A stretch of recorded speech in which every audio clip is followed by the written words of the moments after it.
नमस्कार, 12 बजे की 12 बड़ी खबरों में आप सभी दर्शकों का स्वागत है और मैं हूं आपके साथ अखंड राय और आप देख रहे हैं उत्तर प्रदेश का तेजी से बढ़ता हुआ digital platform IBC 24 Uttar Pradesh Uttarakhand.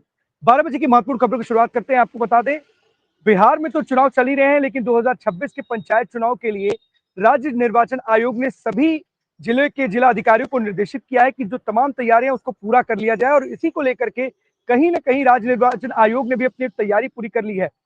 2026 में अप्रैल से लेकर के जुलाई तक में पंचायत चुनाव होंगे, त्रिस्तरीय चुनाव होंगे और कहीं ना कहीं इसको लेकर के जिला अधिकारियों को जो तमाम जो अधिकारी हैं उनको निर्देशित किया है राज्य निर्वाचन आयोग ने और कहीं ना कहीं जो SC/ST की जो प्रक्रिया है उसको भी पूरे करने की बात की है और जैसे ही ये प्रक्रिया पूरी हो जाएगी इसको लेकर के कहीं जो पंचायत चुनाव को लेकर के जो घोषणा है वो जारी हो सकती है। लेकिन सबसे बड़ी बात है कि 2026 के जो पंचायत चुनाव होंगे वो अप्रैल से लेकर के जुलाई तक होंगे और इसके लिए पूरी तैयारियां कर ली गई है। लेकिन सबसे बड़ी बात है कि कुछ इसमें फीस में बढ़ोतरी की गई है और खर्च को भी कहीं ना कहीं जो सीमा है उसको भी बढ़ाया गया है। तो कहीं ना कहीं राज्य निर्वाचन आयोग ने पंचायत चुनाव को लेकर के जो तैयारियां करनी थी वो लगभग पूरी कर ली है।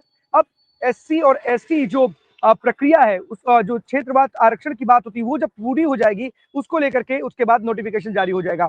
आपको बता दें, योगी सरकार लगातार लड़कियों को लेकर के, महिलाओं को लेकर के पॉलिसीज बनाती रहती है और उनकी सुरक्षा की बात हो, उनकी पढ़ाई की बात हो या फिर उनसे जुड़े हुए किसी करियर की बात हो, किसी सब सारी चीजों को लेकर के संजीदा नजर आती है। अब इसी क्रम में योगी सरकार ने एक पहल की है जिसके तहत अगर जितने भी श्रमिक हैं जो भवन निर्माण में कर रहे हैं, जो काम करते हैं, उनको 20 रुपए में साल भर के एक छोटी सी एक फीस है, 20 रुपए की फीस में इसमें 1 लाख रुपए तक की जो राशि होगी वो श्रमिकों की बेटियों के लिए होगी, उनकी शादी के लिए योगी सरकार देने जा रही है।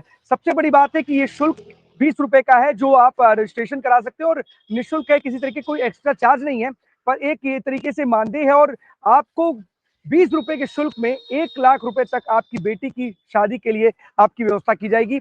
सरकार इसके लिए पूरी तरीके से जो खर्चा है वो करीब उठाने के लिए तैयार है और करीब 1.88 करोड़ जो श्रमिक है, हमारे मजदूर हैं, उनके लिए योगी सरकार प्रतिबद्ध नजर आ रही है। और इसको लेकर के ये जो प्रोत्साहन राशि है, जो धनराशि है, क्योंकि कई बार देखने को मिलता है कि किसी राशि की वजह से, फंड की वजह से, पैसों की कमी की वजह से जो श्रमिक है अपनी बच्चियों की, अपनी बेटियों की शादी नहीं कर पाते हैं। सरकार इसके लिए लगातार कई सारे योजनाएं चलाती रहती है, चाहे वो सामूहिक विवाह की बात की जाए या तमाम योजनाएं हैं। लेकिन जो श्रमिक है हमारे, जो भवन निर्माण में जुड़े हुए हैं, उनके लिए योगी सरकार ने एक पहल की है और इस पहल के तहत 20 रुपए के एक छोटे से दान से आप साल भर के लिए रजिस्ट्रेशन करा सकते हो और 1 लाख रुपए तक की जो धनराशि है वो इनको मिलेगी। तो कहीं ना कहीं योगी सरकार की बड़ी पहल है और लगातार महिलाओं को लेकर के योगी सरकार संजीदा है, बेटियों को लेकर के संजीदा है, इसी के लिए उसकी ये पहल देखी जा रही है जो कहीं ना कहीं उन तमाम श्रमिकों के लिए, करोड़ों श्रमिकों के लिए एक मील का पत्थर होगी, क्योंकि बहुत सारे ऐसे श्रमिक हैं जो अपनी बेटी, अपनी बच्ची की शादी के लिए फंड इकट्ठा नहीं कर पाते हैं।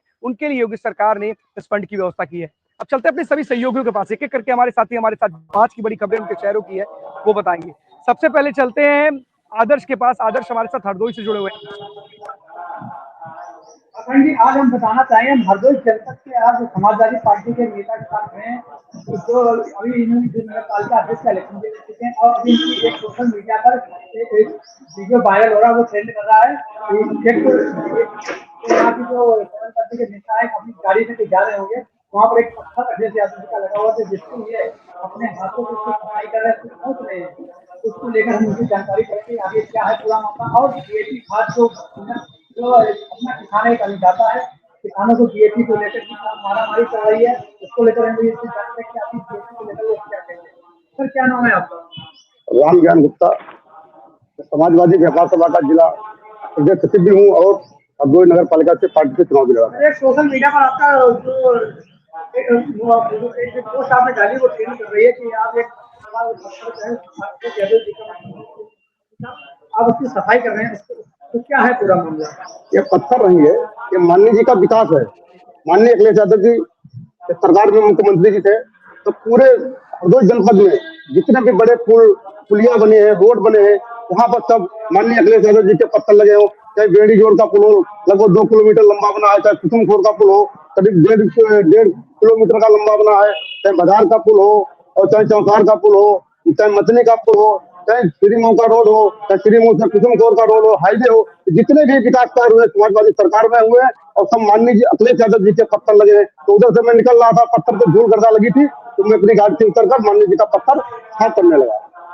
और यहाँ पे एक जो किसान को लेकर डीएपी की खाद की किल्लत, अभी आपने देखा होगा कि यहाँ जो खाद पहले जो यहाँ खाद की दिक्कत चल रही थी, खाद को लेकर किसानों को जिलाधिकारी से कह रहे थे खाद की मात्रा में आ रही है, लेकिन हम ग्राम लोगों से पत्रकार भी कर रहे हैं, मैंने कई जगह जाकर भी देखा है खाद को लेकर, उसको लेकर किल्लत।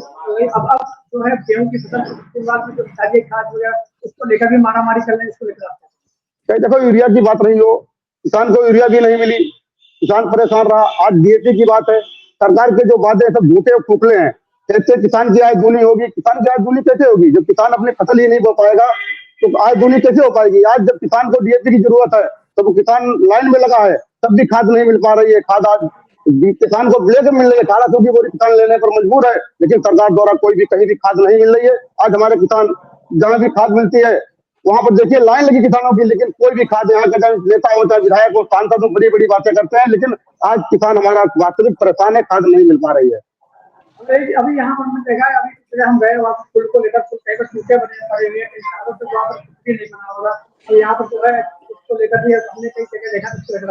देखो 2012 से 17 तक हमारी सरकार रही, माननीय अखिलेश यादव जी मुख्यमंत्री रहे। आज हमारी सरकार नहीं है, न हमारे हरदोई में कोई विधायक है, न सांसद है।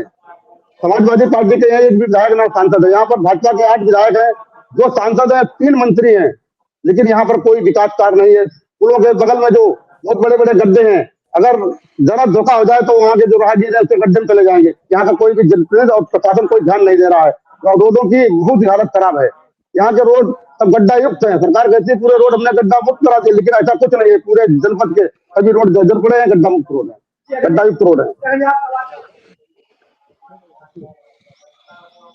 सबसे बड़ी बात है कि देखिए बहुत सारी चीजें होती हैं, जब सत्ता में जो रहता है वो अपने दावे करता है कि हमने ये काम किया, हमने इससे विकास कार्य किए, लेकिन जब विपक्ष में आते हैं वो लोग सरकार जो रहती है उसके खिलाफ बातें करते रहते हैं।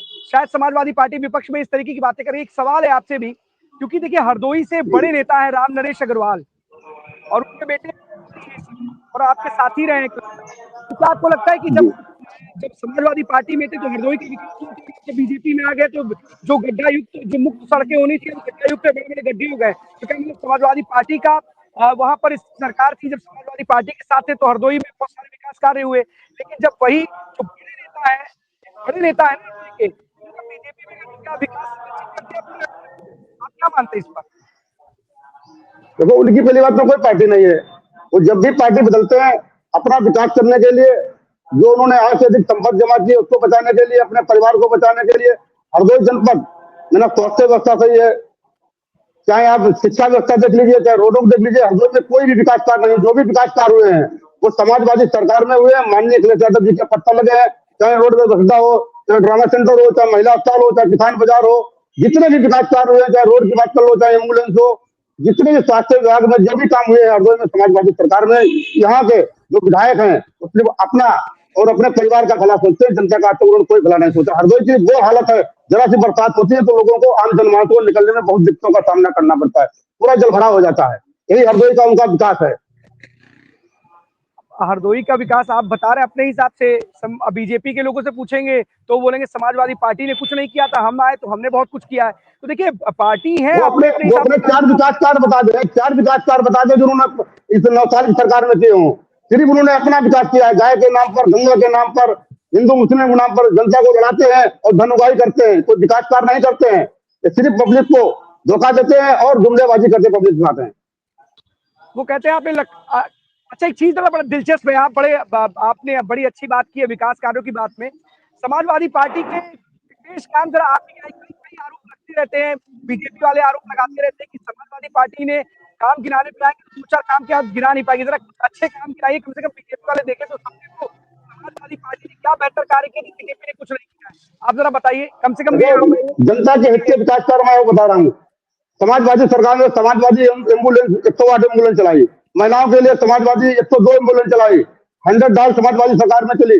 और हरदोई में आप हरदोई के विकास के लिए किसान बाजार जो बनी है वो समाजवादी सरकार में बनी है, ड्रामा सेंटर समाजवादी सरकार में बना है, महिला अस्पताल समाजवादी सरकार में बना है, रोड वो गड्ढा समाजवादी सरकार में बना है, जितने भी रोड है हरदोई के बने वो समाजवादी सरकार में बने हैं। कन्या विद्यालय समाजवादी सरकार में मिल रहा था, महिलाओं को पेंशन समाजवादी सरकार में मिल रही थी, किसानों को छूट जो सिंचाई है उसमें छूट समाजवादी सरकार में मिल रही थी, किसान को डीएपी मिल रही थी, बच्चों को जो हमारी बेटियां पास होती थी उनको कन्या विद्याधन लैपटॉप भी समाजवादी सरकार दे रही थी। सरकार में क्या मिल रहा, कुछ नहीं मिल रहा है। और हमारी गरीब बेटियों में शादी हो रही थी, उनको 20,000 अनुदान भी सरकार दे रही थी, और युवाओं को नौकरी मिली थी, रोजगार मिला था।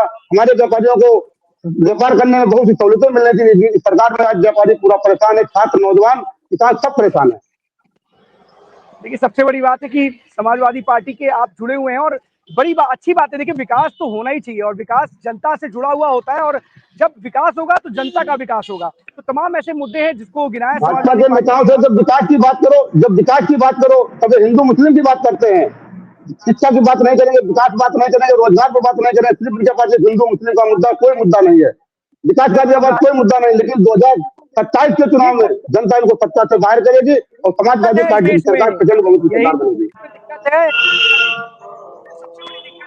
इस देश की कि जिस नेता को इतना पढ़ लिख करके आते हैं, विदेश से पढ़ करके आते हैं, जब बात होती है तो वो जाति में बढ़ जाते हैं, वो जाति की बात करने लगते हैं। तो 21वीं सदी में वो धर्म में हिंदू मुसलमान की बात करने लगते हैं, विकास की तो कोई बात ही नहीं करता। कौन सा चुनाव होता है जो विकास की मुद्दे पर? भाजपा बात करती है, धर्म जाति तो भाजपा बात करती है, समाजवादी विकास की बात करते हैं। माननीय अखिलेश यादव जी विकास पुरुष है, उन्होंने विकास किया, वो विकास की बात करते हैं, शिक्षा की बात करते हैं, रोजगार की बात करते हैं। मोदी जी भी विकास पुरुष है, योगी जी भी विकास पुरुष है। बीजेपी वालों की तरफ से समाजवादी पार्टी के लिए मुलायम सिंह यादव है, अखिलेश यादव है, और भी बड़े नेता हो सकते हैं। लेकिन सबसे बड़ी बात है, बहुत बड़ी बात है कि इस चीज को अन्यथा मत लीजिए, आप लोगों के लिए, सभी के लिए ये बीजेपी, समाजवादी पार्टी, कांग्रेस के लिए है कि आज की डेट में जहां लोग चांद पर जाने की सोच रहे हैं, बिना ड्राइवर की गाड़ियां चल रही हैं, उस जगह पे भारत जैसे देश में वहां पर बात होती जाती होता मुद्दे पर होता है। किस पार्टी का नेता के विकास की बात करता है? कभी नहीं होता। और मैं बीजेपी के एक मंत्री की बात बता रहा हूँ, पहले इलेक्शन में अगर बोलते हैं, वहां पर उन्होंने बोला था, बड़े नेता हैं, वरिष्ठ मंत्री हैं सरकार में, उत्तर प्रदेश सरकार में, उन्होंने भी बोला विकास को यहाँ की ना जनता से मतलब है और ना ही नेताओं को मतलब है। इसीलिए तो सारा का सारा चुनाव किसमें होता है? आप बता दीजिए, आपकी पार्टी की जो लाइन है, अगर बीजेपी को आप हिंदू मुसलमान पार्टी की बात कर रहे हैं, तो आपकी जो पार्टी की लाइन है, क्या लाइन है, मतलब क्या है? आप हमें जरा बताइए इसका। समाजवादी पार्टी सर्व समाज की पार्टी है। समाजवादी पार्टी अम्बेडकर जी के विचारों में चलती है, नेहरू जी के विचारों में चलती है, नेताजी के विचारों में चलती है, जनता मिसाई के विचारों में चलती है। आपकी बातों को ही मैं बताना चाह रहा हूँ, पहले बात सुन लीजिए कि पीडीए का फुल फॉर्म क्या है, हमारी जनता को बताइए, अपने हिसाब से पार्टी ने रखा है, जरा बताइए क्या है पीडीए का फुल फॉर्म? समाजवादी पार्टी माननीय अखिलेश यादव जी ने पीडीए बनाया है, जिससे जो परेशान है। क्या है पीडीए का फुल फॉर्म, क्या है? सी से पिछड़ा, डी से दलित, ए से अल्पसंख्यक, और जो अगले हैं जो परेशान है और आधी आबादी, पीडीए का फुल फॉर्म है। आपकी परिभाषा आपको बताता हूँ, इसलिए भी जरूरी। देखिए, सबसे बड़ी बात है, ज्ञान सबको आता है। अब लोग हिंदू मुसलमान की आपने बात की कि बीजेपी करती है, बिल्कुल करती है और गलत है, ये धर्म की बात नहीं होनी चाहिए। लेकिन पी से पिछड़ा, डी से दलित, ए से अगला या अल्पसंख्यक, जो भी मान लीजिए आपके हिसाब से जो भी आप परिभाषित करते हो, आधी आबादी भी आती है, हमारी महिलाएं भी इसमें शामिल है। पीडीए में बात कर लीजिए, अगले की बात करिए, अल्पसंख्यक की बात करिए, पूरे समाज को ले लीजिए, तो सबको नहीं ले सकते हैं क्या? आधी आबादी क्या होता है? सब क्या पूरे देश में लोग अलग अलग बटे हुए हैं क्या? क्यों नहीं करते सबकी बात की बात क्यों नहीं होती है? क्या सारे लोग अलग अलग बटे हुए हैं? जैसा आपने बताया कि हिंदू मुसलमान की बात होती है, एक पार्टी का एजेंडा हिंदू मुसलमान है, बाकी पार्टी का एजेंडा क्या जाति का नहीं है? जाति समीकरण को ध्यान में रखते हुए एजेंडा नहीं चल रहा है। समाजवादी जात पात की बातें नहीं करते, समाजवादी सर्व समाज को सम्मान देती है। चाहिए थी, विकास की बात होनी चाहिए थी, तो विकास से होना चाहिए ना, डेवलपमेंट भी हो सकता था ना। पीडीए का मतलब डी से डेवलपमेंट हो सकता था कि नहीं हो सकता था? हम डेवलपमेंट कर सकते थे कि नहीं कर सकते? समाजवादी सरकार में तो डेवलपमेंट हुआ है, सरकार डेवलपमेंट कहाँ कर रही है? तो जो विकास कार्य समाजवादी सरकार में उसका सिर्फ फीता काट रही है। फिर वही बताया, जो भी मानने के लिए विकास कार्य होगा सिर्फ फीता काट रही है, कोई विकास कार्य नहीं कर पा रही है। समाजवादी सरकार में 100 डाई के लिए 112 नंबर कर दिया, समाजवादी 108 एम्बुलेंस समाजवादी हटा दिया है, तो नाम बदलने काम कर रहे हैं, विकास कार्य कहाँ कर पा रहे हैं? पार्टी का गुणगान करेंगे। अभी बीजेपी वाला आपके बगल में खड़ा होगा, बीजेपी के 1000 काम गिनाएगा, वो बीजेपी से जुड़ा हुआ होगा। लेकिन फिर भी मैं बोलता हूं कि आप पिछड़ा, दलित, अल्पसंख्यक, अगड़ा, आधी आबादी, जो भी आप कहना चाहे कहिए, पूरे भारत के पूरे लोगों को क्यों नहीं रखते? पहली बात। और अगर वहां पे धर्म की बात कर रहे हैं, वो हिंदू मुसलमान की बात करते, तो वो भी इस देश में लिबरल है, वहां पर वो पूरे समाज की बात क्यों नहीं करते? फिर भी मैं वही बोलता हूं कि सर्व समाज की बात बीजेपी कहती है कि हम करते हैं। आप कह रहे हैं पिछड़ा, दलित, अल्पसंख्यक, अगड़ा, आदि आबादी। अब एक और आदि आबादी, समाजवादी पार्टी धर्म की बात नहीं, हम सभी धर्मों को मानते हैं। हम समाजवादी लोग सभी धर्मों को मानते हैं। ऐसा होता तो एक और आधी आबादी, एक और अल्पसंख्यक, एक और अगड़ा, ये करना नहीं पड़ता। मैं फिर भी बोलता हूँ, देखिए नेताजी, अच्छी बात है, जैसे हमारे जैसे अगले लोग भाजपा सताए हुए, उसकी मतलब समाजवादी पार्टी करती, समाजवादी रक्षा करती है हमारे जैसे लोगों की है, जो भाजपा सताए हुए अगले लोग हैं। हम भी अगले चाहते हैं। सारे लोगों के भाषण है, सभी लोगों के, सारे पार्टियों के राजनेताओं के भाषण है। ये का मतलब हो, चाहे वो बीजेपी हिंदू मुसलमान करे, चाहे कोई कुछ भी करे। कोई निषाद पार्टी का राष्ट्रीय अध्यक्ष बन गया, निषादों का नेता बन गया, कोई राजभर का नेता बन गया, कोई यादव का नेता बन गया, कोई ठाकुर ब्राह्मण। अरे पूरे समाज के नेता क्यों नहीं बनते हैं? अपने नाम के आगे से जाति हटाइए ना। कौन कहता है जाति लगाने के लिए 21वीं सदी में? समाजवादी पार्टी सर्व समाज की पार्टी है।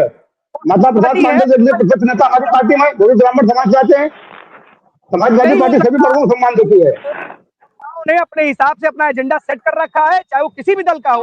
उसको जनता से कोई लेना देना नहीं है, किसी को कोई लेना देना नहीं है, एकदम ही सच्चाई है। फिर भी मानते हैं कि आपका कुछ अच्छा है, आपको लगता है होना चाहिए। आप सत्ता में आते, क्यों नहीं सबको नौकरी देने की बात आप लोग करते हैं भाई? क्यों पिछड़ा, दलित, अल्पसंख्यक करते हैं? समाजवादी सरकार में 55 लाख महिलाओं को समाजवादी पेंशन मिली, या समाजवादी पार्टी जात सभी सर्व समाज की महिलाओं को पेंशन मिली, कन्या विद्या धर्म मिला, लैपटॉप मिले, सभी जात धर्मों लोगों को मिले। आज एम्बुलेंस का लाभ मिल रहा है, 100 डायल का लाभ मिल रहा है, सभी समाज को मिल रहा है इसका लाभ। खर्च चल जाएगा घर से। मैं किसी बीजेपी समाजवादी पार्टी के नेता से पूछ रहा हूँ, आप ही से पूछ ले रहा हूँ, क्या 1000 रुपए किसी व्यक्ति को मिल जाएगा उसके घर में? उसका घर चल जाएगा? आप बताओ मुझे। समाजवादी पार्टी सरकार में लोगों को रोजगार, नौकरियां मिली है। समाजवादी सरकार में माननीय अखिलेश यादव जी ने रोजगार और नौकरियां दी है, तो सरकार रोजगार छीनने काम कर रही है। नौकरियां मिल रही, कितनी रोजगार छीन रही है? कहाँ किसी को रोजगार दे पा रहे हैं? इनके पास नौकरियां है ना रोजगार है। आबादी है यहाँ पर लोगों की, और इतने बड़ी आबादी में लोग आरक्षण की बात करते हैं, सबको नौकरी की बात क्यों नहीं करते हैं? क्यों नहीं करते? कौन सा नेता ऐसा, कहाँ से आएगा? क्या आसमान से आएगा क्या धरती पर? ये सबकी समाजवादी पार्टी में लोगों को नौकरियां और रोजगार मिला। भाजपा सरकार में सिर्फ कागजों पर ही नौकरियां मिल रही, किसी जमीनी स्तर पर नौकरियां रोजगार नहीं मिल रहा है। इनके सभी वादे जुमले झूठे हैं। कहा था 2 करोड़ नौकरियां साल देंगे, कहाँ 2 करोड़ नौकरियां दे पा रहे हैं? 2014 में घोषणा पत्र लाए थे, कहा था किसान की आय दूनी होगी, हवाई जहाज वाला, हवाई चप्पल पहनने वाला हवाई जहाज चलेगा, 15 लाख रुपए सभी खाते में आएंगे, सारा धन वापस आए। कहाँ कर पाए? तो जुमले साबित हुए इनके। अरे जब इस देश की जनता ही मूर्ख है तो क्या करेंगे? ऐसे नेताओं के चक्कर में पड़ी है, तो ऐसे नेताओं के चक्कर में पड़ेगी तो क्या करेंगे वो? ऐसे ही गड्ढों में जो जनता इनके 2024 के चुनाव में सबक सिखाया है। 2027 के चुनाव में सत्ता से बाहर करेगी। समाजवादी पार्टी की प्रेसिडेंट मोहम्मद की सरकार बनने जा रही है और माननीय अखिलेश यादव जी मुख्यमंत्री बनेंगे, पीडीएफ सरकार बनेगी। जनता के हित का काम होना चाहिए। किसी की सरकार बने, चाहे बीजेपी बने, समाजवादी पार्टी की बने, कांग्रेस की बने, किसी की बने, वही तो कम से कम अच्छा हो, जो कम से कम जनता के हित के बारे में सोचे। फिलहाल अब देखिए, क्योंकि समय कम है, हमारे कई साथी हमारे साथ जुड़े हुए हैं, लेकिन आपकी बातें, लेकिन इतना जरूर है, आप हो सके तो अपनी बात अपने नेता को भी समझाइएगा कि बिल्कुल हिंदू मुसलमान गलत है, लेकिन पिछड़ा, दलित, अल्पसंख्यक, आदि आबादी, अगड़ा, ये भी गलत है। सर्व समाज की बात करनी चाहिए। सभी मुसलमान तो भाजपा करती है, हम तो सर्व समाज को मानते हैं, सभी धर्मों को मानते हैं। तो भाजपा का एजेंडा हिंदू मुसलमान करना तो नहीं बात करते हैं। सबका साथ सबका विकास उनका भी टैगलाइन है, तो क्या कहेंगे आप? नहीं, सबका साथ सबका विकास नहीं, उनका अपना विकास, सबका साथ विकास अपना करते हैं, सबका मांगते हैं विकास, तो भाजपा वाले अपना करते हैं। कहाँ जनता का विकास हो पा रहा है? आज हमारा किसान परेशान है, डीपी नहीं मिल पा रही है, आज धान मंडियों में नहीं लिया जा रहा है, किसान पर कहाँ सबका साथ है? आप बोल रहे हैं तो बीजेपी के लोग बोलते हैं कि परिवार डेवलपमेंट अथॉरिटी है, तो क्या कहेंगे? किसको माना जाए? जिनका परिवार ही नहीं है, वो जिसका परिवार नहीं, वो डेवलपमेंट क्या करेंगे? वो किसको करेंगे? उनका परिवार ही नहीं, वो भी अपना परिवार लाए डेवलपमेंट करे। सभी के साथ है भाई, हमारा परिवार तभी हम डेवलपमेंट करेंगे। सबके अपने अपने, बिल्कुल वही बात है ना कि सारे लोग अपने, कौन से बड़े अरे कितने लोग नौकरी कर रहे हैं, उन्हीं के परिवार वाले नौकरी कर रहे हैं। कई ऐसे उदाहरण यही लखनऊ में मिल जाएंगे आपको, हम खुद दे देंगे आपको। कितने लोगों को आरक्षण का लाभ मिलता है, सारी चीजें यहाँ दिखती है। लेकिन आज सरकार में तो परिवारवाद, जातवाद की बात करते थे, आज सरकार में लिस्ट उठा के देख लीजिए, कितने अधिकारी, कितने डीएम, कितने पुलिस में भर्ती हो रहे, कितने लेखपाल बढ़ रहे हैं, उसी जात की जिन पर उंगली उठाते हैं। जो पढ़ेगा वो आगे बढ़ेगा, उसको नौकरी मिलेगी। जो मेहनत कर रहा है, नौकरियां मिल रही है। इसी तरीके से होना चाहिए, ट्रांसपेरेंसी होनी चाहिए। कोई भी सरकार हो, कम से कम काम इस तरह से करना चाहिए। और देखिए, फिर भी विकास की बात होती है, अच्छा लगता है, सभी को विकास के ही मुद्दे पर आगे बढ़ना चाहिए। और जो विकास करे, जनता को उसी को वोट देना चाहिए। जनता को समझना चाहिए उनका विकास ही सब कुछ है। अगर उनका विकास नहीं होगा, जनता चाहे जाति के नाम पे लड़ाए, चाहे धर्म के नाम पे लड़ाए, या फिर किसी 2024 में जनता ने दिखा दिया कि हम किसकी सरकार बनाएंगे, ये साफ हो चुका है। जनता ने दिखा दिया हमको आईना है। भाजपा को नकार दिया है, 2027 में बिल्कुल सत्ता से बाहर जनता कर देगी। बिल्कुल 2027 का चुनाव में भी 1 साल का करीब समय है। अब देखने वाली बात होगी किसके लिए भारी होता है। 2024 में बिल्कुल समाजवादी पार्टी ने एक अच्छा प्रदर्शन किया और कहीं ना कहीं लोग चाहते हैं कि बदलाव हो। फिलहाल 2027 में क्या होता है देखने वाली बात होगी। बहुत बहुत धन्यवाद आपका तमाम जानकारी के लिए। आपका भी हमारे साथ जुड़ने के लिए बहुत बहुत धन्यवाद। इंद्रवीर हमारे साथ जुड़े हुए रायबरेली से। अगर देखिए, मैं आपको बता दूं कि सबसे बड़ी खबर जो है वो ये है कि उत्तर प्रदेश के जितने भी रजिस्ट्री ऑफिस है उनमें 4 दिन के लिए जो है रजिस्ट्री नहीं होगी और उनमें से एक रायबरेली जिला भी है। और ये रजिस्ट्री क्यों नहीं होगी, क्योंकि अगर बात करें तो जो आईएएस नेहा शर्मा महानिरीक्षक निबंधन उत्तर प्रदेश है, इन्होंने एक आदेश जारी किया है कि एक जो इनका पहले पोर्टल सर्वर था एनआईसी द्वारा संचालित मेघराज क्लाउड सर्वर था, इस सर्वर को जो है national government cloud and GC server के ऊपर ट्रांसफर किया जा रहा है। और इस सर्वर के ट्रांसफरेशन में जो वक्त लगेगा वो लगभग 4 दिन का लगेगा। इससे जो हमारे यहाँ सब रजिस्ट्रार ब्रजेश पाठक है, उनसे भी IBC 24 की जब बात हुई तो उन्होंने बताया कि हाँ ये आदेश आया है और ये आदेश में 4 दिन के लिए कोई भी रजिस्ट्री अगर आप कराने आ रहे हैं दूर से दराज से अपने जिले में, या स्पेशली आप छुट्टियों का लेकर के आ रहे हैं, तो इन 4 दिनों में आप थोड़ा सतर्क रहें, क्योंकि ये 4 दिन 8 से लेकर के 11 नवंबर 2025 तक आपकी रजिस्ट्री नहीं होगी। और उसके बाद से वापस से ये जो सर्वर है, ये क्लाउड सर्वर जो लोकल अगर बात करें तो लेवल पे चल रहा था, अब इसको national server NGC cloud server के साथ जोड़ा जा रहा है और ये पैन इंडिया लेवल पे जोड़ा जा रहा है नेशनल का सर्वर के साथ में। तो अब इस सर्वर के जुड़ने के साथ इसमें कई सारी ऐसी तकनीकें जो कई सारे ऐसे तमाम मामले निकल के सामने आते थे कि ये हो गया। और खासकर जब से डिजिटल इंडिया बनने का एक सपना रहा है नरेंद्र मोदी जो प्रधानमंत्री देश के हैं, उनके साथ जब से तो रजिस्ट्री ऑफिस में अक्सर हर जिले में, हम रायबरेली की नहीं, अक्सर हर जिलों में बात होती थी कि फ्रॉड हो गया, जमीन किसी और की, किसी और ने बैनामा करा लिया, ऐसे तमाम सारे चीजों को ये सर्वर ऑफ और पुख्ता करेगा, जहां पे जो एनआईसी सर्वर क्लाउड मेघदूत जो सर्वर था वो उस तरीके से काम नहीं कर पा रहा था, तो अब इसको नेशनल सर्वर से क्लाउड सर्वर से जोड़ा जा रहा है एनजीसी। तो उससे लेकर के ये बेहतर और सुविधाएं रजिस्ट्री के लिए कर पाए, क्योंकि आज के टाइम पे अगर रेवेन्यू सबसे ज्यादा कहीं जनरेट होता है तो वो निबंधन से है, आबकारी से है। ऐसे कुछ विभाग है जहां पे रेवेन्यू और अगर बात करें तो जीडीपी गेन करती है वो अखंड। आप भी जानते हैं कि ये कुछ ऐसे विभाग है जहां पर आबकारी हो गया और अगर बात करें तो निबंधन हो गया, ऐसे तमाम जो बड़े बड़े विभाग है उन विभागों को लेकर रेवेन्यू जनरेट होता है। तो इस सब को लेकर के जो नेशनल लेवल का सर्वर अब जोड़ा जा रहा है, इससे और पुख्ता और सुरक्षित महसूस करेंगे लोग। ये 4 दिन सर्वर बंद रहेगा। जी अखंड। बिल्कुल इंद्रवीर, देखिए सबसे बड़ी बात है कि भले ये फैसला अब लिया गया है, ये फैसला शायद पहले ले लेना चाहिए था और उस वक्त बड़ी दिक्कतों का सामना करना पड़ा। रायबरेली का पूरे समूचे उत्तर प्रदेश में रजिस्ट्री जिसने भी कराने की सोची थी, धनतेरस से पहले से ही सर्वर के हालात ऐसे थे कि लोग 2-2 दिन बैठे रहते थे अपने टाइम स्लॉट बुक करने के लिए, लेकिन सर्वर पे उनको टाइम स्लॉट मिल नहीं पाता था, रजिस्ट्री हो नहीं पाती थी। धनतेरस के बाद जब छुट्टियों का एक दौर खुला, करीब 4-5 दिन बाद एक बार एक दिन के लिए ऑफिस खुला था, उस दिन भी लोग लंबी कतारों के साथ पहुंचे थे कि उनकी रजिस्ट्री हो जाए, लेकिन वहां पर भी सर्वर ने काम करना उचित नहीं समझा। सर्वर ठीक तरीके से काम नहीं कर रहा था, लोगों को स्लॉट नहीं मिल पा रहे थे और अभी भी हालात ऐसे हैं कि कई घंटे लग जा रहे हैं स्लॉट बुकिंग के लिए। और यकीन मानिए राजधानी लखनऊ का आलम था कि 8-9 बजे तक रजिस्ट्री हो रही थी। एक दिन तो शायद 11 बजे तक रजिस्ट्रार ने रजिस्ट्री किया, क्योंकि सबसे बड़ी दिक्कत है जिनको स्लॉट बुक हो गया उस डेट का तो उनको वहां पे करानी है। कहीं ना कहीं बड़ी दिक्कतें आई और 7 बजे के बाद दिवाली के समय आलम ये था कि 7 बजे के बाद स्लॉट बुकिंग ओपन होती थी, उनको स्लॉट मिलता था। बड़ी दिक्कतें हुई। फिलहाल हमें इसको देखते हुए कि सर्वर का इशू था, इसको देखते हुए फैसला लिया गया कि अभी भी ठीक से सर्वर काम नहीं कर रहा। देखने वाली बात होगी कि आजकल सभी लोग डिजिटलाइज हो गए हैं और इस पूरे मामले में एक बड़ी दिलचस्प बात यह है कि अब जब ये पूरा का पूरा सर्वर बेस्ड का काम हो गया है तो आप एक भी चीज अपने हाथ से नहीं कर सकते मैनुअली। यहाँ पर कुछ भी नहीं है, ना ही आप वहां पर अपना स्लॉट बुक करा सकते हैं, ना ही आप रजिस्ट्री के लिए पेपर कुछ कर सकते हैं। सारे के सारे आपके जो कागज है वो अपलोड होते हैं।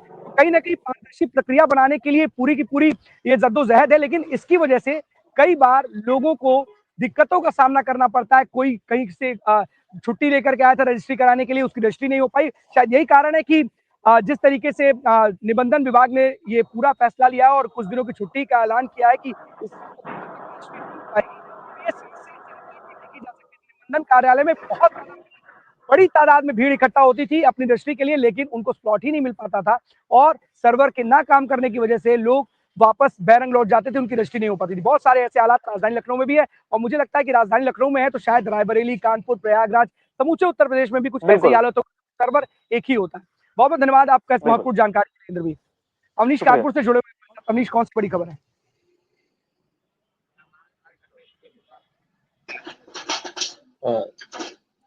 देखिए अखंड, आपको बता दें कि जिस तरीके से हम लोगों ने कल एक खबर पे बात की थी, ऋषिकांत शुक्ला जो कि डिप्टी एसपी हैं, उनके खिलाफ में जो है नंबर की कार्रवाई की गई, जिसके बाद में उन्होंने कल अपना वीडियो सोशल मीडिया पे डाला था। उसी के साथ साथ जो है एक देवेंद्र दुबे जो वकील है जिनका नाम आ रहा, दोनों लोग का वीडियो सोशल मीडिया पे आया था। साफ तौर पर वो अपनी सफाई देते नजर आ रहे हैं कि जो है जो जांच एजेंसियां जो जांच कर रही हैं, एसआईटी है, जो पुलिस विभाग की टीम जो लगातार जांच कर रही है, उनमें कहीं ना कहीं जो है उनको गुमराह करने का प्रयास किया गया है, क्योंकि वो जब जिस वक्त तक कानपुर में रहे लगभग 22 से 23 एनकाउंटर उन्होंने किए हैं। जो बड़े बड़े गैंग है, D2 गैंग जैसे जो गैंग यहाँ पर कानपुर में सक्रिय थे, उनके खिलाफ में उन्होंने कार्रवाइयां की हैं, उनपे एनकाउंटर किए हैं। कुछ लोग जो है जो एनकाउंटर के में जो लोग मारे गए हैं, जो उनके जो साथ देने वाले लोग हैं, कहीं ना कहीं वो साजिश के तहत जो है इस तरीके का कार्य करवाने का काम कर रहे हैं। उसी के साथ साथ जो अखिलेश दुबे जो संबंध की बात अगर कही जाए तो उन्होंने साफ तौर पर कहा कि जिस दौरान वो कानपुर में थे, वो तो अखिलेश दुबे क्योंकि वकील है, उनसे उनके अधिकारी और वकील के जो संबंध होते हैं वो थे, और उन्होंने लगातार जो है उनसे वो उनके संपर्क में जरूर थे, और वो संपर्क ऐसा था कि अगर किसी मामले में उनको किसी तरीके की कोई राय लेनी होती थी तो वो अखिलेश दुबे से संपर्क करते थे। लेकिन जिस तरीके से जो है एक 100 करोड़ का खुलासा साफ तौर पर सामने आया, जो उस पे जो है इस ऋषिकांत शुक्ला का जो नाम साफ तौर पर आ रहा है, तो उन्होंने कल अपनी सफाई जरूर दी है, लेकिन पुलिस विभाग के जो अधिकारी हैं वो अभी भी जांच करने में जुटे हुए हैं, जो एजेंसियां हैं वो भी जांच करने में जुटी हुई हैं। एक डायरी जो है कहीं ना कहीं ऋषिकांत शुक्ला के पास एक बरामद हुई थी, जिसमें बहुत सारे नाम, बहुत सारी चीजें जो है सामने निकल के आएंगी। तो आने वाले वक्त में साफ तौर पर देखा जा सकता है कि एक बड़ा नया खुलासा जरूर हो सकता है। दूसरी खबर जो एक अखंड है कि एक राजस्व कर यहाँ पे उपायुक्त है, वो 1 लाख की रिश्वत मांगने के चलते उनको जो है उनको उनके ऊपर भी कार्रवाई की गई, मुकदमा दर्ज किया गया है। जो एम देवराजन जो इसमें आयुक्त है, उनसे एक ट्रांसपोर्टर उसने शिकायत की थी कि एक नदी के पास में जो है उनका ट्रक को रोक लिया गया था। जब उसको कागज पूरे दिखाने की बात की गई तो कैलकुलेटर पे 1 लाख रुपए की रिश्वत जो है कैलकुलेटर पे लिख करके 1 लाख रुपए की रिश्वत मांगी गई, जिसके बाद में उन्होंने जो एम देवराजन है उनसे शिकायत की, जिसके बाद में उनके खिलाफ में कार्रवाई, जो उपायुक्त है उनके खिलाफ में कार्रवाई हुई है, और फिलहाल कल्याणपुर में उनके खिलाफ में मुकदमा भी दर्ज कर दिया गया है। अमनीशा, देखिए क्योंकि जिस तरीके से जाने जाते हैं, बड़े कहते हैं ना कि उनकी जितने भी बड़े उनके अधीनस्थ कर्मचारी अधिकारी हैं, चाहे वो आयुक्त हो, सहायक आयुक्त हो, उनकी सांसें अटकी रहती है, क्योंकि बड़े कड़क मिजाज के अधिकारी और उनसे शिकायत मिलती है तो उस पर कार्रवाई जरूर करते हैं। सबसे बड़ी बात है कि इस तरीके के मामले आते हैं और कमीशन की बात आ रही है, घूसखोरी की बात आ रही है, लगातार भ्रष्टाचार मुक्त की बात भी की जाती है, लेकिन क्या कारण है कि इस तरीके से लोग खुलेआम कैलकुलेटर पर लिख करके एक रिश्वत की डिमांड कर रहे हैं? जो भी बिजनेसमैन है वो इस तरीके की शिकायत कर रहे हैं। कई बार ऐसा होता है, मैं आपको बता रहा हूँ, नीचे एक बड़ी दिलचस्प कहानी कानपुर से जुड़ी हुई है। एक हमारे बड़े करीबी है, उनके साथ एक ऐसा ही घटना घटित हुई है कि उनको झूठे केस में फंसाया गया और पूरी की पूरी प्लानिंग थी। वो कहीं ना कहीं उन्होंने बाद में उस पूरे मामले पे कोर्ट में गए, वहां से वो बरी भी हुए हैं, उनको सब कुछ झेलना पड़ा। और सबसे बड़ी बात है कि एक कार्रवाई के चक्कर में उनके खिलाफ इस तरीके की पूरी प्लानिंग हो, उसमें कई लोग शामिल थे। और सबसे बड़ी बात है आज स्टेट में प्लानिंग में शामिल होते हैं, जैसा कि देखा जाता है आमतौर पर, क्योंकि देखिए ये कह देना आसानी से कि कैलकुलेटर पे ये अमाउंट दे दिया गया था, मुझे कहा गया कि भरने के लिए मुझे रिश्वत मांगी गई, लेकिन सवाल ये भी उठता है अमनीश, कई बार ऐसा होता है कि इस आड़ में जो बड़े बहुत सारे ऐसे अनैतिक काम है, या यूं कहे कि जीएसटी चोरी के प्रकरण होते हैं, और इस तरीके से आपने भी देखा है कि कानपुर में मसाला फैक्ट्री थी, उनके सामने किस तरीके से जीएसटी को लेकर के कैमरे की तस्वीरों देखा जा रहा था कंट्रोल रूम में। तो क्यों देखा जा रहा था? अगर वहां पर सब कुछ सही चल रहा था, अगर कोई गलत काम नहीं कर रहा था, तो कानून छोड़ने की धमकी, तो ये भी तो बड़ा सवाल है। क्या कर रहे थे वो लोग? वो तो केवल चेकिंग कर रहे थे ना। अगर आप गलत नहीं कर रहे हैं तो फिर उसमें दिक्कत क्या है? अगर आप सही तरीके से गवर्नमेंट को टैक्स दे रहे हैं तो उसमें दिक्कत क्या है? ये भी तो एक बड़ा सवाल है अवनीश। क्या जीएसटी डिपार्टमेंट जो कार्रवाई करता है, क्या हर समय क्या उन अधिकारियों को दोषी ठहराना उचित होगा? क्योंकि कई बार ऐसा होता है कि लोग इस आड़ में बच जाते हैं कि सोचते हैं कि ऐसा कर देंगे, उसके खिलाफ जांच बैठेगी, वो डर जाएगा। क्योंकि कई बार ऐसा होता है कुछ ना कुछ किसी से कोई गलती हुई होती है, लोग बैकफुट पे चले जाते हैं। लेकिन आम तौर पर क्या इस तरीके की कई बार होता है व्यापारी भी इसको अंजाम दे देते हैं और पूरी प्लानिंग के तहत अधिकारियों को पकड़ने का भी काम करते हैं। देखिए अखंड, जो मौजूदा जो मामला है उसको लेकर के साफ तौर पर जो जिसने आरोप लगाया उसका ये कहना है कि जो ये जो जांच की अगर की जाएगी तो जो वहाँ का सीसीटीवी है उसमें भी कहीं ना कहीं जो है इस तरीके की बात साफ तौर पर निकल के आएगी। लेकिन जिस तरीके से आप कह रहे हैं बिल्कुल सही बात है। जिस तरीके से आरोप लगा दिए जाते हैं कि इन्होंने जो है रिश्वत मांगी या इस तरीके का कार्य किया गया, तो रिश्वत देने की बात ही क्यों आती है? आप जो व्यापारी हैं, जो लोग हैं, उस सही से काम क्यों नहीं करते हैं? दूसरी बात अगर आपको बता दें कि अभी भी कुछ ऐसी मानसिकता के लोग अभी भी मौजूद है सभी विभागों में। सरकार भले ही कह दे कि हम जीरो टॉलरेंस पे काम कर रहे हैं, किसी भी तरीके का कोई जो है रिश्वत नहीं ली जा रही है, किसी भी तरीके की कोई धांधली नहीं हो रही है, लेकिन सरकार के पीछे भी कुछ ऐसे लोग जो ऐसे बैठे हुए लोग हैं, जो सरकार को जिनको जानकारी नहीं हो पा रही है, कुछ ऐसे मानसिकता के लोग हैं जो इस तरीके का काम कर रहे हैं और सरकार के जो साख है उसमें पलीता लगाने का भी काम कहीं ना कहीं कर रहे हैं। तो ये बिल्कुल सही है कि जिस तरीके से हम इस तरीके का गलत कोई काम ना करें, लेकिन जो अधिकारी हैं उनको भी इस तरीके से लगातार जो है एक व्यवस्था के रूप में जो चलना चाहिए कि अगर कोई आरोप लग रहा है तो वो भी जिस तरीके से मान लीजिए अभी ऋषिकांत शुक्ला का मैंने बात कही, उनके ऊपर आरोप लगे तो उन्होंने खुल करके एक वीडियो वायरल किया, बताया कि मेरे ऊपर जो आरोप है वो निराधार है, पुलिस को गुमराह किया जा रहा है। तो अगर किसी तरीके की कोई बात होती है तो बिल्कुल सामने आए और निलंबन जैसी कार्रवाई जो है कहीं ना कहीं इसके द्वारा बचा जा सकता है। अगल बिल्कुल अवनीश, लेकिन सबसे बड़ी बात है ना कि एक मछली पूरे तालाब को गंदा करती है और गेहूं भी पिसता है। अच्छे लोग भी बुरे लोगों के चक्कर में फंस जाते हैं, कभी शिकार हो जाते हैं। ये कहना गलत होगा कि लेकिन जांच करेगी पुलिस, दोषियों को उसके खिलाफ कार्रवाई होनी चाहिए, चाहे वो अधिकारी दोषी हो या फिर व्यापारी दोषी हो, उसके खिलाफ, क्योंकि कोई भी दूध का खुला नहीं है। अभी यहाँ पर हालात ऐसे हो चुके हैं कि चाहे वो व्यापारी को दोषी हमें एक तरफ दूसरी तरफ व्यापारी को भी दोषी ठहराना होगा। कई ऐसे मामले हैं जो जीएसटी बचाने के चक्कर में किस तरीके के कार्य आपकी आंखों से, इसलिए हम इसकी कॉन्फिडेंटली बोल रहे हैं। और कई बार ऐसा होता है कि जो निर्दोष होता है वो भी इस मामले में फंस जाता है। और आज के युग में जिस जगह पे योगी सरकार थे, हम इस गारंटी इस चीज का मतलब भी है क्योंकि अधिकारी इस तरीके से खुलेआम कैलकुलेटर पर रिश्वत नहीं, आप ये इस चीज को भी मान लो, वो जो तमाम हथकंडे अपना लेगा, किसी दूसरे अपने एजेंट को भेज देगा। बहुत सारे तरीके हैं आजकल की डेट में, फ्रंट में कोई भी अधिकारी सामने नहीं आ रहा आजकल की डेट में रिश्वत, क्योंकि सबने बाईपास करके कोई जैसे अधिकारी रखा है। बहुत सारे ऐसे फिलहाल जो भी दोषी हो उसकी या फिर झूठे केस में,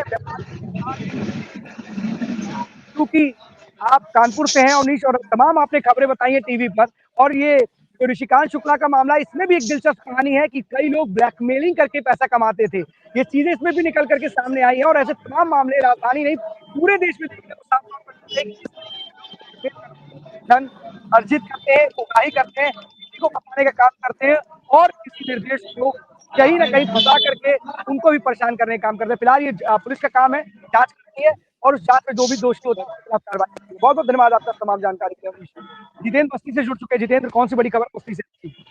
बिल्कुल अखंड, बस्ती से बड़ी खबर की बात की है तो आपको बता दें कि अखंड जो टीकाकरण करने वाली जो कर्मचारी होती है, जो महिला है, वो डीएम कार्यालय पे भारी संख्या में यहाँ पहुंची। वहां पहुंचने के बाद उन्होंने डीएम को ज्ञापन देना था, लेकिन डीएम मौजूद नहीं थे। फिलहाल आपको बता दें कि जिस मामले में वो ज्ञापन देने यहाँ पे पहुंची थी, उसी मामले में जो विधायक और उन्होंने भी चिट्ठी लिखी है। फिलहाल सांसद ने भी आश्वासन दिया है। मामला पूरा खंड इस तरीके का है कि जो टीकाकरण वाली जो महिलाएं हैं उनको जो है जैसे जो सरकार की तरफ से उन लोगों को 15,000 रुपए प्रोत्साहन राशि मिलती थी, लेकिन इस बार जो है मुख्यमंत्री द्वारा कुछ आदेश जारी किया दिवाली में कि 15,000 की जगह 10,000 दिया रहा है। लेकिन जो वहाँ के प्रभारी चिकित्सा अधिकारी है, वो प्रभारी चिकित्सा अधिकारी पे साफ इन्होंने आरोप लगाया है कि वो उनसे प्रोत्साहन राशि का 2,000 रुपए वो उनसे अलग से अंडर टेबल वो कमीशन मांग रहे हैं। वो कमीशन ना देने की वजह से लगभग 1 से 1.5 साल का ये समय बीत गया है। अभी तक जो है उनके द्वारा इनको प्रोत्साहन राशि जो है वो नहीं दी गई है। फिलहाल ये भी आरोप लगाया है कि ये लगातार अभद्र भाषा का वे प्रयोग करते हैं, क्योंकि इनको जो है अंडर टेबल ना देने की वजह से ये कहीं ना कहीं उन लोगों के साथ दुर्व्यवहार भी करते हैं। और अगर छुट्टी ये लोग मांगते हैं तो उन लोगों से भाग जाओ जैसी तमाम ऐसी बातें हैं जो वो करते हैं। फिलहाल वो डीएम कार्यालय पहुंची, सांसद से भी उन्होंने मिला, विधायक से भी इस बारे में बात हुई है। फिलहाल जो डीएम है उन्होंने जो सीओ से बात की है वो देखना होगा उसमें क्या कार्रवाई उसमें, क्योंकि सबसे बड़ा सवाल अखंड ये भी है कि क्या जो एक एमओआईसी है वो लगभग जनपद में जो है कई ऐसे एमओआईसी है जो 10 साल 12 साल से तैनात है, 8 साल से, लेकिन जिसकी बात हो रही है वो पुधराहा ब्लॉक में लगभग 12 साल से एक ही जगह पे तैनात है। क्या जूनियर डॉक्टरों को जगह नहीं मिलनी चाहिए? क्या उनको नहीं आना चाहिए? क्या एक ही जगह पे ऐसे लोगों को तैनात होना? सबसे बड़ा सवाल ये उठता है कि ये लोग एक जगह पे बैठ के वाकई में पूरी तरीके से भ्रष्टाचार करते हैं। अगर अपने स्टाफ से वो 2,000 रुपए का कमीशन मांग रहे हैं और जो स्टाफ है वो 1,000 रुपए कमीशन देने की बात कर रहे हैं। अखंड, बड़े शर्म की बात है उन लोगों के लिए जो इस तरीके से प्रोत्साहन राशि में अपना हिस्सा खोजते हैं। बड़े शर्म की बात है कि किस तरीके से ये लोग मेहनत करते हैं और आप टेबल पर बैठ करके अंदर टेबल पैसे लेने की बात करते हैं। ये कितनी शर्म की बात है। कम से कम आपको सोचना और समझना चाहिए कि एक व्यक्ति जो मेहनत करता है और वो अपना परिवार चला रहा है, उसको प्रोत्साहन राशि सरकार दे रही है, उस राशि को देने के एवज में आप अंदर टेबल पैसा मांग रहे हैं। शर्म करो अपने ऊपर। अगर वहां बैठे हो तो उन परिवारों के ऊपर जो प्रोत्साहन राशि दी है सरकार ने, क्या अपने घर से दी है? क्या सरकार का पैसा है अपने घर से दे रहे हो कि उसके लिए कुछ पैसा कुछ गिफ्ट चाहिए तुमको? कम से कम ऐसे लोगों के खिलाफ अगर इस तरीके का आंदोलन करना पड़ रहा है, वहां पर लोगों को धरना देना पड़ रहा है, ज्ञापन देना पड़ रहा है, तो अपने आप में शर्म की बात है। कितनी बड़ी तादाद में वहां पर लोग पहुंच रहे हैं, बड़ी शर्म की बात है। अगर ऐसा है तो, अगर इसके पीछे कोई और वजह है तो अलग विषय है, लेकिन अगर ये आरोप लगा रहे हैं और इतनी बड़ी संख्या में लोग लगा रहे हैं तो शायद उन आरोपों में कोई ना कोई सच्चाई है। एक दो लोग लगाते तो शायद समझ से परे है, लेकिन यहाँ पर इतनी बड़ी संख्या में है और इतने दिनों से राशि पेंडिंग की गई है, तो क्यों की गई है?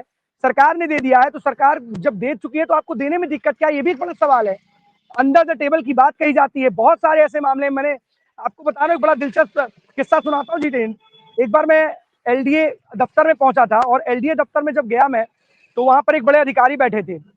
आपको जानकर बड़ी हैरानी होगी, आपने जब सुनेंगे पूरा किस्सा तो समझ में आएगा कि किस तरीके का भ्रष्टाचार होता है और जब आप उसमें फंसते तो आपको कैसा महसूस होता है। कि वो कर्मचारी भी एलडीए का ही था, लेकिन जब वो बड़े अपने दफ्तर में अपने बड़े सीनियर ऑफिसर के पास पहुंचता है, हाथ बांधे हुए खड़ा होता है और नीचे सर झुका करके पहुंचता है। सर, बोलते हैं क्या? सर मैंने एक निवेदन किया था, मेरी पेंशन को ये लोग रिलीज नहीं कर रहे हैं। तो उसने बोला नहीं रिलीज कर रहे हैं? तो हाँ सर, मैं कम से कम आपसे 8 से 10 बार गुहार लगा चुका हूँ, मैं आपके दफ्तर में आ चुका हूँ। उसने कहा हाँ आप आ तो चुके हो। फिर वो घंटी बजाता है, घंटी बजा के बेल बजा करके अपने उस अधिकारी को कहता है कि उसको बुला के लाओ जिसको पेंशन देनी है। कर्मचारी को जो पेंशन नहीं दे रहा था, कह रहा था ये तुम्हारे ही विभाग का कर्मचारी है जो कभी किसी साथ तुम्हारे साथ रहता था, तुम इसके लिए इससे पैसा मांग रहे हो और इसकी पेंशन या जो फंड है इसका रिलीज नहीं कर रहे हो। कितने शर्म की बात है। तो हमने अपने आंखों के सामने देखा है कि किस तरीके से लोग अपने ही सहकर्मी के साथ इस तरीके का बर्ताव करते हैं जब वो रिटायर हो जाता है। तो यहाँ पर तो लोगों को प्रोत्साहन राशि देने की सरकार ने दे रखी है कि आप उसको दे दीजिए, लेकिन ये अंडर टेबल, इनको पता है कौन सा अंडर द टेबल चाहिए, कितना पैसा आपको चाहिए। सरकार जो दे रही है आपको उतना नहीं, आपका पेट भर रहा है उससे। अरे आप भी सरकार से प्रोत्साहन राशि मांग लीजिए कि इस प्रोत्साहन राशि को देने के लिए हमें भी प्रोत्साहन राशि दीजिए, तब हम इस राशि को के खाते में ट्रांसफर करेंगे या उनको देंगे। अपने लिए प्रोत्साहन राशि मांग लीजिए। इस पूरे मामले पर कोई कार्रवाई हुई जितेंद्र? नहीं, अभी तक किसी तरह की कोई कार्रवाई नहीं है, लेकिन जो है फिलहाल जो है जो डीएम द्वारा ये आश्वासन मिला है कि जल्द उस पर कार्रवाई होगी, लेकिन अब वही है देखना होगा कार्रवाई कब से होगी, क्योंकि लगातार ये कई दिनों से ये बात चले, क्योंकि लगातार उसकी शिकायत उन डॉक्टर की लगातार होती रही है सीएमएस की, सॉरी जो चिकित्सा प्रभारी है उनकी लगातार शिकायत होती रही है। या तो किसी डॉक्टर की तैनाती को लेकर बात की जाए या किसी मेडिकल स्टोर पे अपनी मनपसंदीदा दवाई लिखने की बात की जाए, जो डॉक्टर वहां पे होते हैं उन डॉक्टरों को अपने हिसाब से उनको चलाना और पूरी सिस्टम को अपने आप से मैनेज करना, वो लगातार इस बात की शिकायत होती रही है। लेकिन अब जो ये नया मामला आया हुआ है, कहीं ना कहीं ये जो प्रोत्साहन राशि को लेकर देखते हुए है, अब देखना होगा क्या इसमें कार्रवाई होती है, क्योंकि इसमें अब कहीं ना कहीं सांसद द्वारा भी इन्वॉल्वमेंट की बात आ गई है, विधायक के द्वारा भी आ गई है। विधायक स्वयं डीएम से मिल के उन्होंने डीएम को अपने लेटर पैड पे उन्होंने ज्ञापन दिया हुआ, तो अब देखना होगा क्या कार्रवाई होती है। अभी तक तो कुछ कार्रवाई नहीं हुई है इसमें। दिक्कत ये है कि सांसद इन्वॉल्व हो गए हैं, विधायक इन्वॉल्व हो गए हैं, जिन लोगों को प्रोत्साहन राशि नहीं मिली है वो लोग पूरी तरीके से इन्वॉल्व हैं। तो क्या आप सीएम योगी आदित्यनाथ इन्वॉल्व होंगे तब जाकर के प्रोत्साहन राशि मिलेगी क्या? पता नहीं क्या है जो तमाम जिनके कंधों पर जिम्मेदारी, किस बात का इंतजार करते, क्या कारण है। एक छोटा सा मसला है और आप इसको बड़े आसानी से इजीली सुलझा सकते हैं। अगर आपका शिकायत आई तो पूछ सकते हैं क्यों नहीं आप दे रहे हो, तो उसका वजह तो कम से कम बताइए, उन लोगों को बता दिए, हो सकता है आपकी बातों से संतुष्ट हो जाए। कोई कागज छूट गया हो, कोई दिक्कत हो, कहीं पर कभी फंड की कोई दिक्कत रही हो, कुछ भी हो, तो कम से कम उनको तो बता दीजिए। विधायक, सांसद, देखिए लोग सब इन्वॉल्व हो जाए। पूरे क्या सीएम योगी आदित्यनाथ जब इसमें संज्ञान लेंगे, इस पूरे मामले पर जांच बैठाएंगे और त्वरित कार्रवाई तभी होगी। क्या सबसे बड़ी दिक्कत यहाँ पे है कि जिनके कंधों पर जिम्मेदारी है, वो पता नहीं क्या है कि वो लोग काम ही नहीं करना चाहते हैं, और शायद यही कारण है कि लगातार इस तरीके की घटनाएं एक के बाद एक होती चली जा रही है। जितेंद्र, फिलहाल इस पूरी घटना पर जो भी रिएक्शंस आए, अगर हो सके तो किसी उच्च अधिकारी से बात कीजिएगा और पूछिएगा कि कब तक इस पर कार्रवाई होगी। बिल्कुल अगर देखिए एक चीज इसमें साफ है, कॉमन है, क्योंकि जो कर्मचारी है उनका भी साफ कहनामा है, क्योंकि स्वाभाविक बात है, उनका कहनामा है कि जैसे जो भी जो वहाँ पे जो प्रभारी है वो कहीं ना कहीं जो रकम है वो उसका कुछ हिस्सा वो अपने उच्च अधिकारी को भी पहुंचाता है। इन द सेंस मैं नाम नहीं लेना चाह रहा हूँ, लेकिन डायरेक्टली ये समझा जा सकता है कि जो प्रभारी है, प्रभारी के ऊपर उच्च अधिकारी उनके होते हैं जिनको वो पहुंचाना होता है, जिनको ही कार्रवाई करनी है, और उनके द्वारा ही जो इतनी बार लगातार जो है लोगों द्वारा शिकायत की जाए, कार्रवाई नहीं की, तो कहीं ना कहीं स्वाभाविक बात है नोट और कागज और दोनों में कहीं ना वजन जो है वो ज्यादा दिखाई पड़ रहा है कि किस चीज का वेट ज्यादा है। अखंड यही तो सबसे बड़ी दिक्कत है। बोला तो गया है कि जैसे एक मामले में ना कि जिसके खिलाफ जांच है उसी को जांच समिति का अध्यक्ष बना दिया जाता है, उसी को जांच सौंप दी जाती है कि आप ही जांच करो। अब जब वही जांच करेगा तो क्या अपने आप को दोषी ठहराएगा? सबसे बड़ी बात, बिल्कुल सही बात है। और ऐसे ही मामले तमाम जगहों पर देखे जाते हैं कि जिसके ऊपर आरोप लगा है वही जांच अधिकारी भी है।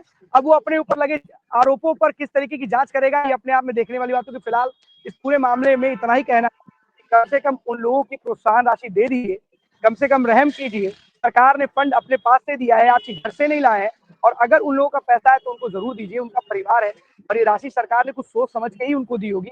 तो कम से कम उस राशि के लिए आप कोई राशि मत लीजिए, अगर दिल बड़ा दिखाइए, और अगर हो सके तो उस राशि का त्याग कर दीजिए जो आपको इसके जो मिलनी थी। इतना बड़ा बवाल है, नहीं कहीं ऐसा ना हो इस राशि के चक्कर में कई आपकी जो राशियां है ना वो फंस जाए।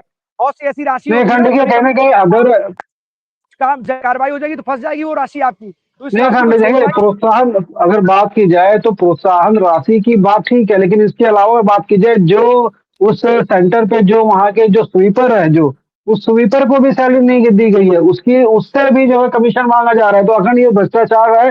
वाकई में जो है आप उनकी जो प्रोत्साहन राशि के साथ साथ जो स्वीपर है उससे भी आप उसका कमीशन मांग रहे हैं, तो स्वाभाविक बात है अखंड कहीं ना कहीं भ्रष्टाचार तो लंबा है, लेकिन क्या किया जाए, अधिकारी के कान और उनके दोनों तरफ से पेन कलम की बात कीजिए तो पूरी तरीके से वो बंद है। फिलहाल वो भी कलम चलने के लिए तैयार नहीं है और कान सुनने के लिए तैयार नहीं है। नहीं, बड़ा लेकिन गलत है ये। अगर इस तरीके का कल्चर है, उन अधिकारियों को सोचना चाहिए कि आपको एक मोटी तनख्वाह सरकार देती है, लेकिन इन स्वीपर का, इस तरीके के लोग जो निचले स्तर पर हैं, वो उन इस महंगाई के युग में एकमात्र सहारा तनख्वाह उनकी सैलरी होती है, उनको प्रोत्साहन राशि होती है। जो भी राशि है कम से कम उससे तो मत होल्ड कीजिए, उनके परिवार के बारे में सोचिए। और अगर आप नहीं सोच सकते हैं तो कम से कम हित के बारे में सोचिए। और आने वाले समय में कभी ना कभी, कहते हैं कि कर्म लौट करके वापस आता है, कहीं ना कहीं आपको इसका कर्म दंड भुगतना पड़ जाएगा। तो इस बारे में जरूर सोचिए। कम से कम सरकार से अगर डर नहीं है तो ऊपर वाले सरकार से डरिए, भगवान से डरिए, और उन लोगों की जो भी राशि आपने अपने तक रोक रखी है उनको वापस कर दीजिए, उनको दे दीजिए। हो सकता है शायद वो दुआएं आपको देंगे। इतनी कार्रवाई के बाद अगर सांसद नहीं दिला पा रहे हैं, विधायक नहीं दिला पा रहे हैं, वहाँ के अधिकारी नहीं दिला पा रहे हैं, तो अगर आप ही बड़ा दिल दिखा के खुद ही दे देंगे तो शायद उन्हें लगता है कि वो आपको ही दुआएं देंगे। बहुत बहुत धन्यवाद आपका तमाम जानकारी के लिए जितेंद्र। लेकिन इस तरीके का जो कल्चर बन चुका है कि लगातार एक के बाद एक लोग पैसे के लिए, कमीशन के चक्कर में लोगों की जो काम है उसको रोक देते हैं, चाहे वो किसी तरीके की राशि हो, कोई कागज हो, कुछ भी रोक देते हैं। बिना पैसे के भी होना संभव सा नहीं लगता इस देश में। बड़ी विचित्र बात है इस देश के लिए, इस सिस्टम के लिए इतना सवाल कि आखिरकार क्यों इस तरीके का सिस्टम बनाया गया है। इतनी ज्यादा कमियां हैं, इतनी ज्यादा खामियां हैं, इसका फायदा उठा करके तमाम जो अधिकारी और सिस्टम में बैठे हुए लोग हैं उसका फायदा उठा करके लोगों को परेशान करने में बिल्कुल भी, एक बार भी, 1000 बार भी नहीं सोचते कि इनको कितनी परेशानी का सामना करना पड़ेगा। बहुत बहुत धन्यवाद जितेंद्र इस तमाम जानकारी के लिए आपका। तो 12 बजे 12 बड़ी खबरों में आज के लिए बस इतना ही। कल हम आपके सामने फिर से होंगे। आज तक के लिए दीजिए हमें इजाजत। धन्यवाद।